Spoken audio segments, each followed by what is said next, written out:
Bienvenue dans Une question, deux réponses.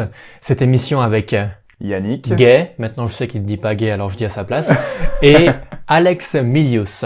Une question, deux réponses, l'émission où vous nous posez des questions et nous répondons, chacun avec notre avis. Aujourd'hui nous allons parler des sites de rencontres. Yannick était un petit peu pris de court par rapport à cette question qu'on a reçue puisqu'il ne savait pas trop quoi dire, jusqu'à ce qu'on discute et qu'il m'avoue qu'il avait déjà rencontré quelqu'un via un site de rencontre. Ouais, mes folles jeunesse. Ma folle jeunesse, j'en ai plusieurs. Ton micro ça va aller là, il est pas... Peut-être te le mettre, attends, je te le mets un peu plus... J'ai pas envie que ça se passe comme avant là, comme... Voilà. Donc ça tu gardes parce que c'est intéressant qu'ils sachent que t'as remis mon micro en place. Ok. Donc raconte-nous cet épisode de folle jeunesse de rencontre. Ouh, je sais pas si c'était... s'il y a beaucoup de choses à raconter. Mais ouais, premiers réseaux sociaux. Et celui-là, tu l'avais oublié quand je t'expliquais. Caramel. Ce fameux Caramel. Je me rappelle plus trop comment ça fonctionne. Je sais qu'il y avait des sections et tout. Il y avait une section pirate ou je sais pas quoi. Je sais plus exactement comment ça fonctionnait. Et puis c'est vrai que c'est le premier, je sais pas si c'était un site de rencontre, si on peut appeler ça un site de rencontre. Non, c'était un site de chat en fait. Ouais. T'avais ton adresse email et tu pouvais aller dans différents salons. Tu pouvais aller au salon Sion, au salon... Ah tu vois, je rappelle mieux que moi. Hein. Bah maintenant que tu m'en as parlé, je m'en suis souvenu. Je me souviens qu'on pouvait faire des guerres de emojis, qu'on pouvait leur faire changer de couleur, qu'on pouvait rajouter des pouces ou d'autres choses sur les côtés. Alors je sais pas si on peut classer ça dans un site de rencontre, mais ouais, c'est le premier que j'ai un peu utilisé pour essayer de fréquenter un peu plus la gente féminine. Pour essayer de choper quoi. Ouais. Je sais pas si j'étais en âge de choper, si on peut dire ça comme ça. C'est vieux quand même, Caramel.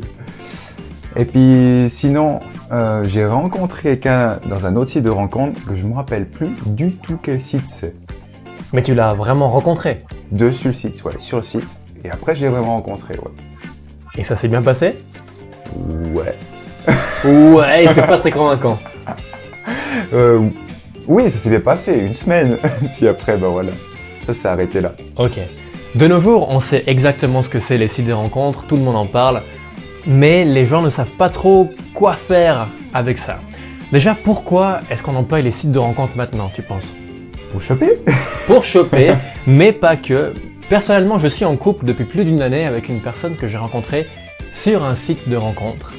Donc ce n'est pas seulement que pour choper. On a moins de temps maintenant à disposition et oui, on pourrait aller dans des bars, dans des soirées, mais quand on habite au sommet de la montagne, on a peut-être moins envie de descendre, faire des choses, on est peut-être occupé le soir et surtout il y a cette notion de spécificité.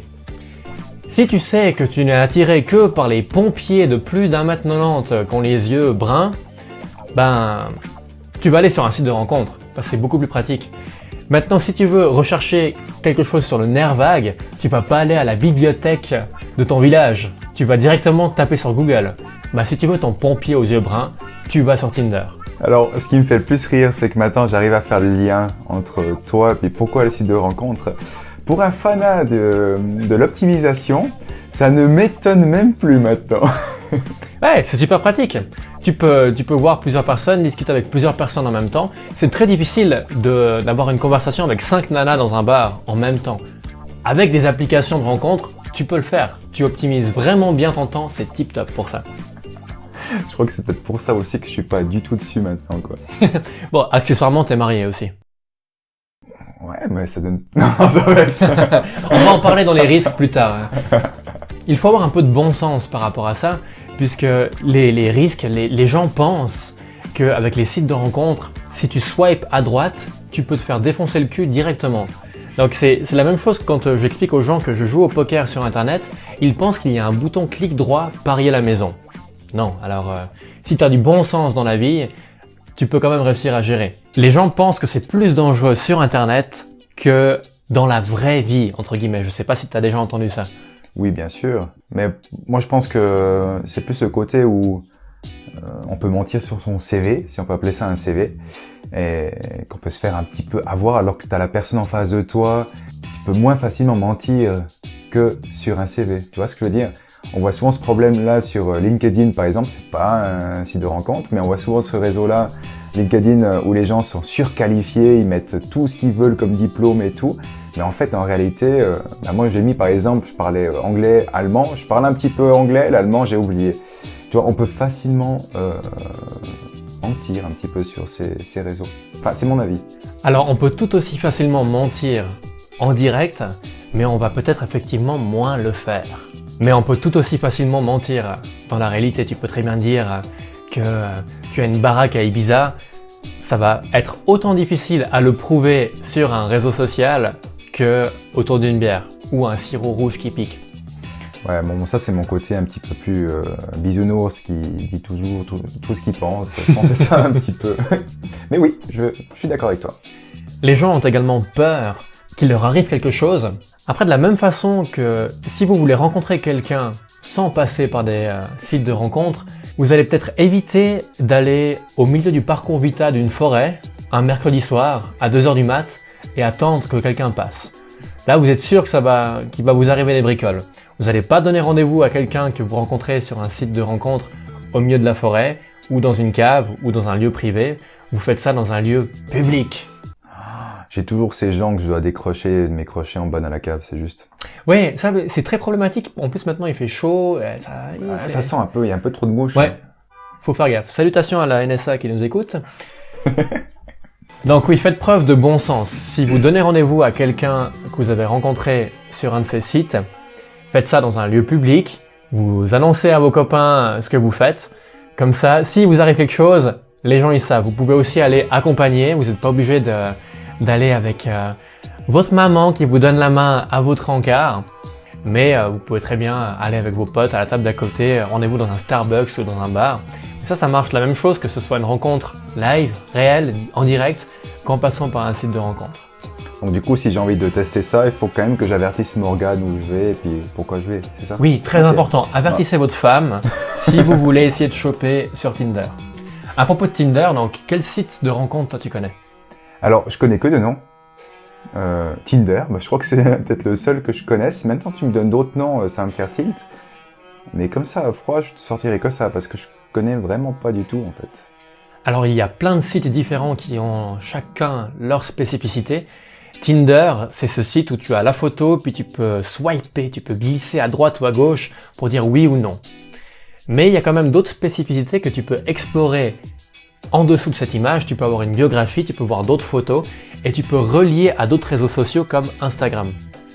Tu as Adopte un mec qui cartonne pas mal chez les Miss, car Tinder est gratuit dans une certaine mesure, mais Adopte un mec est totalement gratuit pour les femmes, mais payant pour les mecs. Oh, ouais. Oui, c'est pour ça que ça cartonne et que ça s'appelle cool. Adopte un mec. Donc toi tu payes et les Miss viennent faire leur shopping, elles te mettent carrément dans leur panier, elles peuvent voir les denrées locales, les denrées exotiques, ce qui est tombé du camion. Il y a aussi Badoo, je sais pas si tu connais. Non, moi j'ai mon ancien coloc qui est actuellement marié à une femme qu'il a rencontrée sur Badoo. Mais tu as des sites un peu plus spécifiques. Dans la communauté gay, tu as Grindr. Ok. Donc là tu es sûr que tu tombes que dans des relations comme ça. Je crois que je me trompe pas de nom en disant Grindr. Mais même sur Tinder, tu peux mettre mec recherche mec ou mec recherche femme. Du coup, ça ferait pas comme sur Facebook, si je mets mon nom de famille, ils vont accepter là-bas. Oui, alors toi tu as quelques problèmes lorsque tu veux faire des publicités pour MY Coaching, Ouais. on ne te laisse pas publier parce qu'on t'accuse de... C'est juste simplement gay, c'est anglophone, donc du coup, ça passe pas sur un réseau comme Facebook. Ils aiment pas qu'on soit pour un genre ou un autre, ils préfèrent qu'on soit neutre. Et pour eux, la neutralité, c'est simplement être hétéro. Oui, mais après une petite discussion avec eux, je crois que ça a joué. Ça a joué, maintenant je m'appelle gay, mais pas avec 3Y, c'est bon. Ok, d'accord, très bien. Les avantages aussi par rapport à un site de rencontre plutôt que dans la vraie vie, c'est que vous pouvez mettre sur votre CV, comme toi tu dis, directement ce que vous voulez. Tu peux pas aller dans un bar avec un panneau marqué au milieu du front « Je veux que du cul » ou « J'ai envie d'avoir 9 enfants, s'il te plaît ». Tu peux pas trop faire ça. Alors que sur un site de rencontre, c'est vite réglé. Tu peux très bien marquer relation sérieuse et puis que tu vas avoir tous les mecs qui veulent pécho, qui vont partir ou venir en fonction de ce qu'ils veulent. Donc tu me dis que si maintenant tu arrives avec un panneau dans un bar comme ça, tu te fais automatiquement jeter dehors. Peut-être que ça marche. Hein. Bah alors, peut-être que ça marche, effectivement. Plus mais je veux du cul que 9 gamins, parce que... Après, ça dépend de pas mal de choses aussi, je pense. Mais en tout cas, j'ai beaucoup vu des gens sur Tinder, mais très peu avec des panneaux « je veux du cul ». Au niveau des choses qu'il faut faire attention, j'ai déjà parlé avant de donner des rendez-vous dans les lieux publics, mais aussi avant même la rencontre, il y a quelques signes qui ne trompent pas que vous allez tomber dans un traquenard. Il y a énormément de personnes qui sont mariées sur ces réseaux. Alors, basculez assez rapidement à des discussions en dehors de ces applications. Vous verrez tout de suite si un homme ou une femme vous dit non, alors j'ai pas envie de te donner mon numéro WhatsApp ou comme ça. Alors ça peut être pour plein de raisons, mais si vous voulez vous rencontrer et qu'on vous donne pas votre numéro de téléphone, il y a un truc qui cloche. Mais ça, tu peux faire simple, tu tapes le nom sur Facebook et puis après tu trouves, et souvent ils disent s'ils sont mariés ou non, non? Oui, alors pas tout le monde, il n'y a pas toutes les applications qui t'obligent à mettre ton vrai nom.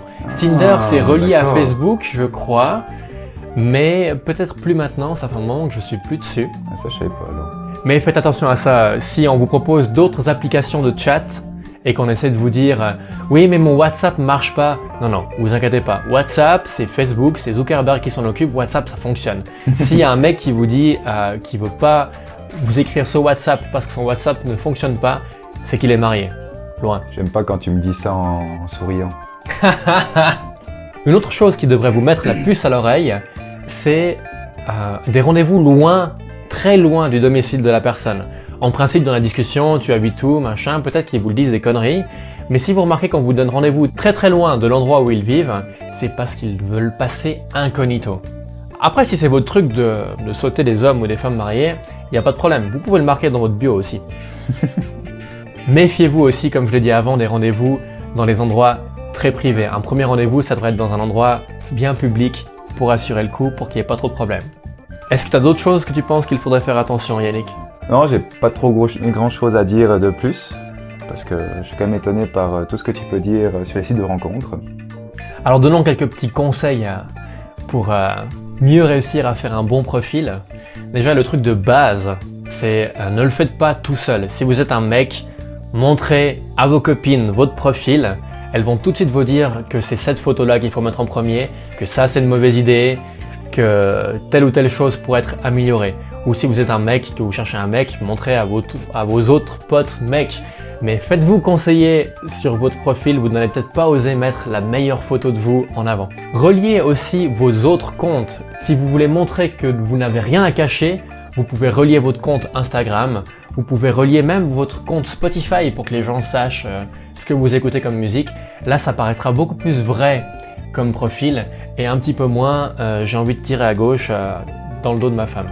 Si vous voulez plus d'astuces du genre ne mettez pas de chapeau, ne mettez pas de lunettes, ne soyez pas en groupe sur les photos, allez voir, il y a une très bonne vidéo de Norman sur Tinder. C'est assez drôle. Ouais, c'est des vrais bons conseils en fait, puisqu'il avait fait une vidéo sur les sites de rencontres et droit derrière, Tinder l'avait contacté pour lui donner un petit peu des astuces et il a fait une vidéo sur Tinder. Une autre astuce pour vous messieurs, si vous voulez rencontrer une demoiselle et qu'il a été bien clair que ce n'était pas une histoire sérieuse, proposez-lui 2 dates à 1 semaine d'intervalle. Elle va choisir celle où elle est un petit peu disponible. C'est pas mal. Donc encore une fois, faites attention lorsque vous rencontrez des gens, avertissez votre entourage, pas besoin d'envoyer un mail à tous vos cousins et à tous vos grands-parents, non, juste au moins qu'un de vos amis proches soit au courant que vous allez rencontrer quelqu'un afin que vous soyez sûr qu'il ne vous arrive rien. Très bien, j'espère que cet épisode un peu plus léger vous a plu. Nous n'avons parlé ni de nerfs vagues, ni de façon d'uriner debout ou assis aujourd'hui. N'oubliez pas que vous pouvez nous poser des questions. Nous sommes ouverts à n'importe quel sujet comme vous l'avez constaté aujourd'hui. Merci à tous et puis partagez bien sûr un maximum ces informations qu'on vous donne. À bientôt. À bientôt.